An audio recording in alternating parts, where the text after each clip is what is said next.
വികസിത കേരളം മുദ്രാവാക്യമുയർത്തി ജനങ്ങളെ ആസന്നമായ തെരഞ്ഞെടുപ്പിൽ സമീപിക്കുന്ന ബിജെപിയെ സ്വീകരിക്കുമെന്ന പ്രതീക്ഷയുണ്ടെന്ന് എൻഡിഎ അഴീക്കോട് മണ്ഡലം സ്ഥാനാർത്ഥി കെ വിനോദ് കുമാർ പ്രതികരിച്ചു.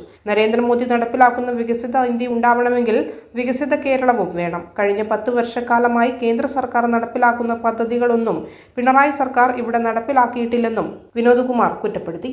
ഈ തെരഞ്ഞെടുപ്പിൽ പ്രധാനമായി 3 കാര്യങ്ങളാണ് നാം മുന്നോട്ട് വെക്കുന്നത്. വികസിത കേരളം, വിശ്വാസ സംരക്ഷണം, സുരക്ഷിത കേരളം.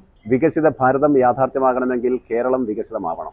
ഈ 70 വർഷവും കേരളത്തെ മാറി മാറി ഭരിച്ചത് CPM-ഉം അവരുടെ മുന്നണിയും കോൺഗ്രസും അവരുടെ മുന്നണിയുമാണ്. 70 വർഷത്തെ ദുർഭരണം ആണ് കേരളത്തിൽ ഉണ്ടായിട്ടുള്ളത്. കോൺഗ്രസും CPM-ഉം പരസ്പരം അഡ്ജസ്റ്റ്മെന്റ് നടത്തിക്കൊണ്ടുള്ള ഒരു രാഷ്ട്രീയ ഭരണമാണ് ഇവിടെ നടത്തിയത്.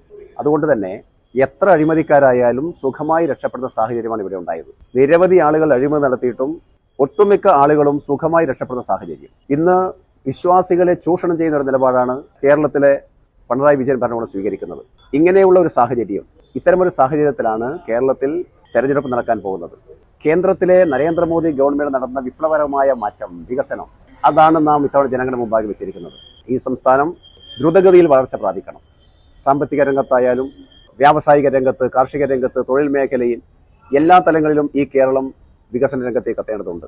നമ്മുടെ നാടിൻ്റെ അടിസ്ഥാന പ്രശ്നങ്ങൾക്ക് പരിഹാരം ഉണ്ടാക്കുന്നതിൽ പോലും ഈ സംസ്ഥാനത്തെ ഭരണകൂടം തികഞ്ഞ പരാജയമാണ്.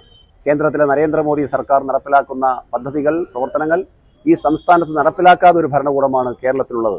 അതുകൊണ്ട് കഴിഞ്ഞ 10 വർഷത്തെ പിണറായി വിജയന്റെ ദുർഭരണം അവസാനിപ്പിച്ച് കേരളത്തിൽ നരേന്ദ്രമോദിയോട് ചേർന്ന് നിൽക്കുന്ന ഒരു ഭരണ സംവിധാനം, BJP-യുടെ നേതൃത്വത്തിലുള്ള NDA ഭരണം വരണം എന്നുള്ളതാണ് ജനങ്ങൾ ആഗ്രഹിക്കുന്നത്.